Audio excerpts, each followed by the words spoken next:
이상희 배우님과 이현주 감독님 나와 계시거든요. 앞으로 오시고 관가의 대화를 진행해 보도록 하겠습니다. 앞으로 나와주시면 배우님만 나와주시면 되겠네요. 네. 화장실 가셨나요? 네. 그럼 잠깐 저희 먼저 참석하고.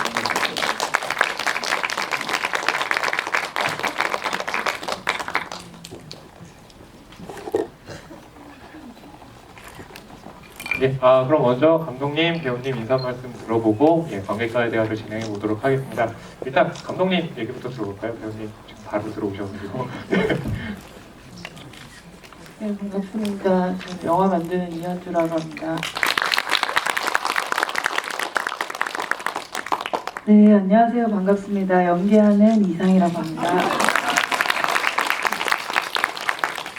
예, 감독님, 배우님과 함께 언노운 걸에 대해서 좀 이야기 나눠보고요. 그리고 뒤에 이제 질문을 좀 받아보도록 하겠습니다. 저희가 깜짝 선물을 좀 준비를 했거든요. 그래서 이야기를 들으시면서 혹시 궁금하신 거 있으면 생각하셨다가 이따 질문하실 때 저희가 마이크를 가져다 드리도록 하겠습니다. 일단 이 영화를 보시고 나서 좀 어떤 인상을 받았는지부터 좀 여쭤봐야 될 것 같습니다. 먼저 배우님부터 이 영화를 보시고 좀 어떤 인상을 받았는지 거기에 대해서 먼저 여쭤보겠습니다. 적어오셨다고 해서 지금 적어온 메모지를 꺼내고 계십니다. 네, 혹시 빼먹을까봐. 저희가 그냥 봤을 때 이 영화가 이 영화를 끌어가는 힘이 어떤 죄책감 같은 건 것 같아요. 영화의 서사 처음부터 끝까지를 끌어가는 게. 근데 어떤 분들은 보고서 제니의 행동이 좀 오바스럽지 않나? 라고 느낄 수도 있을 것 같아요. 근데 저는 되게 금방 수긍할 수 있었는데 제니의 직업이 의사잖아요. 의사의 사명이자 업이 사람을 살리고 돕는 일이잖아요. 사람을 살리는 것. 그것도 이제 자신과 관계되지 않은 타인의 죽음에 어떡하다가 이렇게 개입이 되었는데 그것에 너무 예민한 거 아닌가라고 어떤 분들은 생각하시더라고요. 근데 저는 그분이 가진 직업이 의사라서 밖에서 보는 시선에서 느끼는 어떤 죄책감이나 중압감 이상을 그 사람이 가질 것 같다는 생각이 들었어요.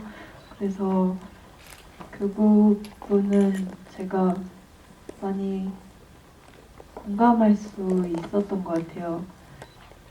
그래서 이 이야기가 많이 이해가 되면서도 좀 씁쓸했던 것 같아요. 저는. 감독님 같은 경우는 어떠셨어요? 말씀하시면.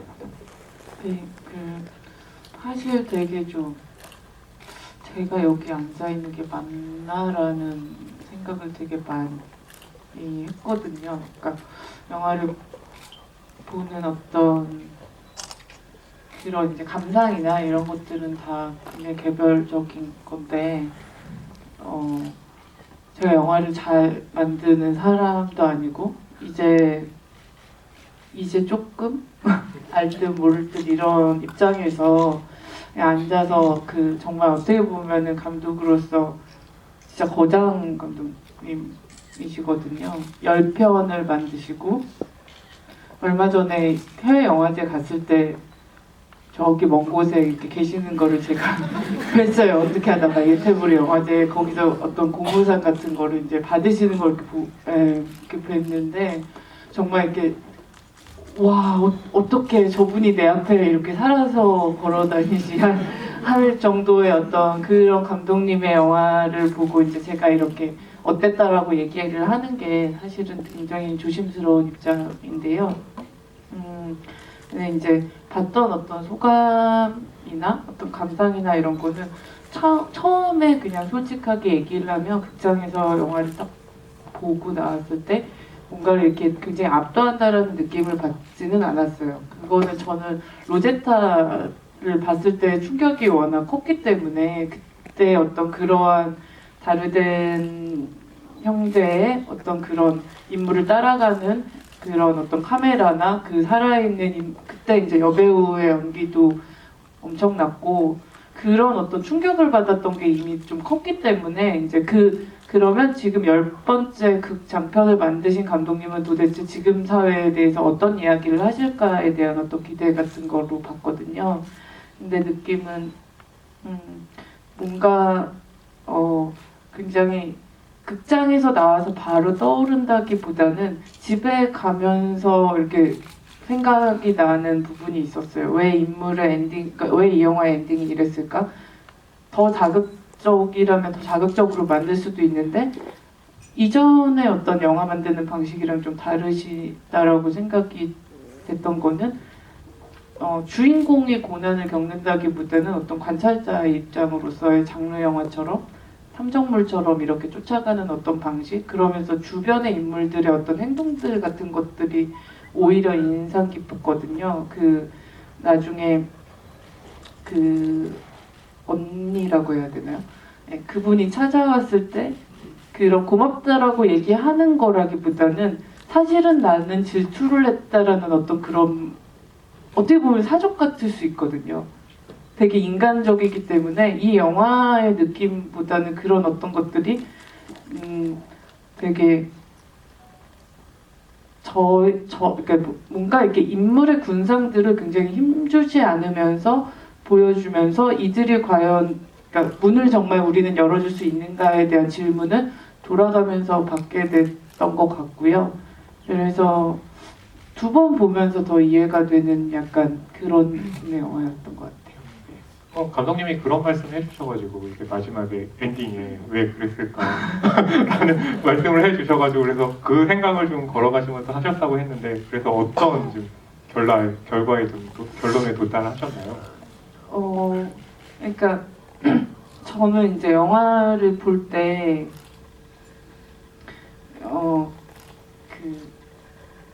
처음 나오는 장면과 엔딩의 장면을 이렇게 생각해서 보는 편이거든요. 그러니까 어떤 장면으로 이 영화가 시작이 되고 어떤 말을 주인공이 제일 먼저 뱉고 그리고 엔딩에서는 이 인물이 어떻게 변화되어 있는지가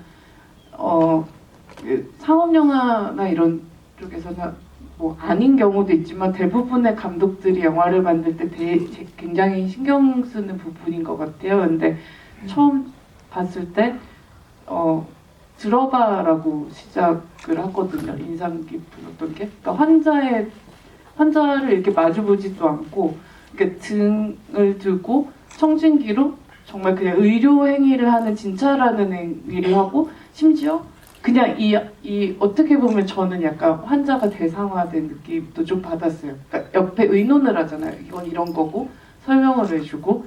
근데 이제 맨 마지막에 됐을 때 부축을 하면서 가는 어떤 게 제니라는 인물이 저는 약간 변화가 됐다라고 생각을 했거든요. 근데 그 제니라는 인물이 사실은 그러니까 관객과 좀 비슷하다라는 어떤, 그러니까 감독님이 어떻게, 그러니까 제니는 문을 열어주진 않았지만 어쨌건 이 이름을 찾아주기 위한 어떻게 보면은 뭐 범인을 잡는 어떤 행동도 아니었잖아요. 원래 어떤 건 그러고 그렇게 됐지만, 근데 그런 어떤 과정으로서 이제 인물이 변화되는 어떤 게 영화를 본 저한테, 그러니까 너라면 어땠을까? 너는 과연 그럴 수 있냐라는 어떤 질문, 그런 것들을 우회적으로 표현을 했다라고 생각을 해서 그런 고민들을 좀 했던 것 같아요. 아무래도 또 감독님이시다 보니까 또 감독의 입장에서 이 영화의 첫 장면과 마지막 장면에서 말씀을 해주신 것 같은데요. 그럼 이상민 배우님께는 이제 아무래도 또 배우시니까 이 영화에 나오는 극 중에 이제 이 제니를 연기한 아델 에넬이라든지 이 영화에 나오는 좀 배우들의 연기에 대해서는 또 어떤 좀 인상을 받으셨는지 거기에 대해서 좀 여쭤보면 어떨까 합니다. 우선 저는 이 자리를 아까 감독님 말씀하셨으니까 저도 덧붙이면 저는 이 자리를 되게 즐겁게 섰고요. 제가 농담처럼 얘기하거든요. 무한도전과 다르드는 이제 을이다. 나한테 있어서. 이제 뭐 그렇게 또 다르덴 형제와 무한도전이 연결되는군요. 제게는 네. 이제 이번 주 저번 주랑 저저번 주는 재밌었는데 재미없어도 무도노에 제가 의리상 보거든요. 의리이기 때문에 다르덴의 신작들도 항상 제가 굉장히 좋아하는 다르덴의 다른 영화들도 있지만 그러니까 막 너무 기대하고서 보자 이번에 얼마나 좋은 영화 나왔나 보자 이게 아니라 그래 이제는 의리지 가서 보자 이런 느낌인데 저는 이번 영화 좋았어요. 그리고 다르덴 할아버지들께서 굉장히 배우 연출을 잘하시잖아요. 비지 전문 배우를 데리고서도. 네, 저는 근데 이 영화에서 이 여자 배우를 처음 봤거든요. 그리고 보고 나서 서치하면서 이 사람이 그 전문 배우라는 걸 알았는데 그래서 저는 영화를 볼 때 되게 편견 없이 볼 수 있었어요. 저도 모르게 그러니까 제가 아는 배우가 나왔을 때는 기대치라는 것들이 있고 편견들이 쌓이게 되잖아요. 그런데 이분의 영화가 워낙 리얼톤이고 절제되어 있고 리얼 베이스의 연기들을 원하다 보니까 제가 아는 배우가 나왔을 때는 모르는 배우가 나왔을 때만큼 제가 몰입해서 영화를 못 보더라고요. 근데 이번에는 되게 빠져서 볼 수 있었던 것 같고 까먹어. 그리고 이 아델 에넬이라는 배우가 하는 연기가 다르덴 영화에서 다르덴 감독님이 이렇게 끌어내는 연기가 제가 되게 좋아하는 연기 톤이에요. 굉장히 리얼 베이스에 절제되어 있고 뭔가를 딱히 하지 않으면서 그 배역으로서 오롯이 존재하는 거 그게 되게 어렵잖아요. 그런데 진짜 너무나 완벽하게 해내신 것 같아요. 이 여자분께서. 그래서 되게 깜짝 놀라면서 봤습니다. 그 아데레넬 같은 경우는 사실 이제 한국 관객들에게는 굉장히 좀 생소할 수 있는 배우인데 지금 이 프랑스 같은 데서는 아데레넬이 굉장히 좀 유명한 배우이고 상도 많이 받곤 했는데 그래서 이제 드는 생각이 뭐냐면 아까 감독님하고 이 영화 상영할 때 이제 밖에서 얘기를 나눈 게 있는데 실은 이 다르덴 형제가 굉장히 유명하지 않은 배우를 쓰기로 유명한데 자전거 탄 소년도 그렇고 내일을 위한 시간도 그렇고 뭐 마리앙 코티아르도 그렇고 또 아넬도 그렇고 그 예전하고는 다른 이제 굉장히 유명한 배우들을 또 캐스팅해서 활용을 하는데 거기에 유명 배우를 했을 때와 그렇지 않은 배우를 했을 때 좀 차이가 좀 있을 것 같은데요. 감독님 같은 경우는 좀 그런 차이에 대해서 좀 어떻게 생각하시는지 좀 궁금하네요. 그러니까 이게 이제 이 영화 같은 경우에 사실은 이제 저희한테 익숙지 않은 거지 유럽권에서는 이제 이렇게 받아들이지는 않을 것 같거든요. 왜냐하면 다르덴 감독님들의 어떤 배우들이 그러니까 자전거 타는 소년에 나온 배우도 여기 나오고 뭐 아들에 나왔던 배우도 여기 나오게 되고 그러니까 뭔가가 근데 이게 소소한 어떤 우리 이웃이 분명히 그러니까 엄청난 비극을 겪는다기보다는 굉장히 인간적인 딜레마들을 겪는 인물들이기 때문에 이렇게 아마 다른 나라권에서는 이 모든 어떤 다르덴의 세계가 이렇게 생기는 그러니까 이 인물의 전사는 이렇게 되지 않았을까? 저렇게 되지 않았을까? 약간 그렇게도 느껴질 것 같은데요.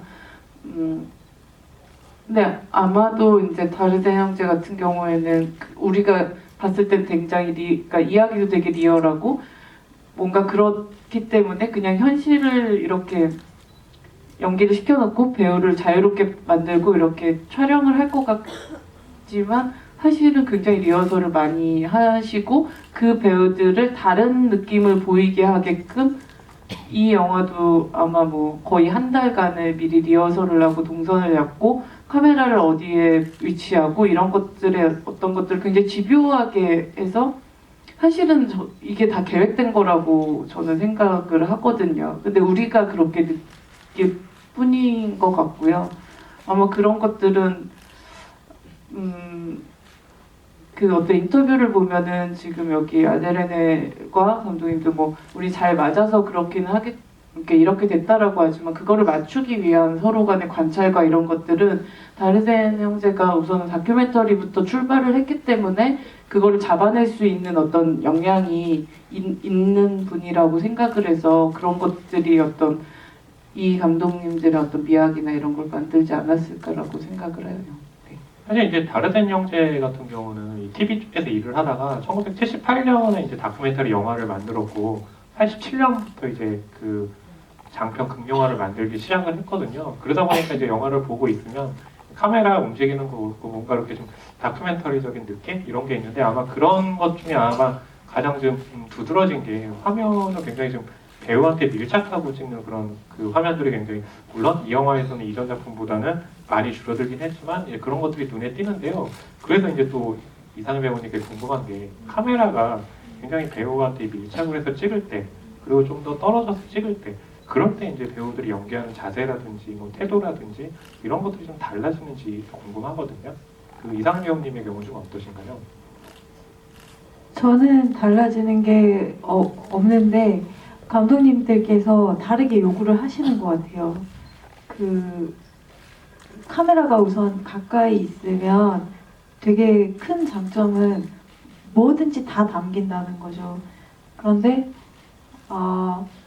내가 이 역이 되기 위해서 어떤 노력을 하면 그 노력하는 모습까지도 담겨버리는 거죠. 그래서 카메라가 가까이 오게 되었을 때 그러니까 이런 식으로 가까이 오게 많이 찍는 경우에 제가 만났던 감독님들은 인공적인 것을 넣는 거를 싫어하시는 분들이 많았어요. 그게 다 고스란히 담기니까. 그래서 최대한 있는 만큼만 내라. 너한테 없는 거 노력해서 끄집어내지 말고 그런 거 좀 많이 들었던 것 같고, 또 카메라가 좀 멀어지게 되면 이렇게 표정이나 이런 것들은 보이지 않으니까 다른 방식으로 표현하는 것을 시도해봐라 하는 얘기도 들은 것 같고, 저는 카메라의 위치가 그 영화의 톤을 약간은 결정할 수도 있는 것 같아요. 감독님 같은 경우는 어떠세요? 이 영화를 보시면서 카메라의 이제 다르덴 형제 특유의 미학이라고 해가지고 같이 밀착해서 하는 부분도 있고 다큐멘터리 같은 부분도 있고 하는데 이 영화를 통해서는 좀 그런 미학이 어떻게 좀 활용이 됐는지 거기에 대해서 좀 생각을 해보신 적은 있으세요? 저는 이제 다르덴 형제의 영화를 초기작이라고 부를 수 있는 로제타와 아들을 보고 그다음에 그 다음 영화들은 좀 못 보다가 자전거 탄 소년부터 이제 자전거 탄 소년 그다음에 언노운 걸까지 세 편을 매일 위한 시간이랑 이렇게 해서 봤는데요. 근데 좀 많이 바뀌었다라는 느낌은 들었어요. 그러니까 그 사이에 자전거 탄 소년에 보면은 음악이 갑자기 등장을 하면서 다르덴 형제가 굉장히 그 전에는 이제 로제타나 이런 걸 봤을 때 카메라가 거의 막 여기 있는 것 같거든요. 그러니까 인물이 뛰면 같이 뛰고 거의 처음부터 해서 진짜 밀착해서 계속 따라다니면서 촬영을 하는 숨소리 하나하나 다 들어올 만큼 그렇게 찍었다면 지금 보신 영화는 그렇지 않잖아요. 그러니까 영화는 극적이 된 것 같거든요. 그러니까 뒤에 가면 어쨌거나